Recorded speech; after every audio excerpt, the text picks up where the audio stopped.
Paano ko nga ba pinagkakasya ang 30,000 na sahod sa isang buwan? Here's my monthly breakdown.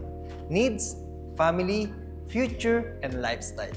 First, needs muna talaga. For rent, para mas makamura, meron akong kasama. So, 7,000 ang budget namin. For the food, nag-aalat naman ako ng 5,000. As much as possible, nagbabaon ako para makatipid. 2,000 for the transpo, papasok at pauwi. And 3,000 utilities like kuryente, tubig, at internet. Basic lang, pero ito talaga ang adulting starter pack. Tapos syempre, gusto ko din makapagambag sa family expenses.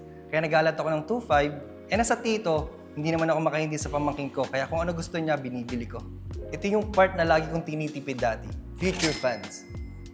2,000 for savings, and 3,000 for emergency fund kasi ayoko maging one emergency away from back to zero. And 2,000 for protection kasi hindi enough yung bahala na. Kasi budgeting is not just about paying expenses, and it's all about protecting your future. Hindi rin naman realistic yung puro trabaho at responsibilities lang.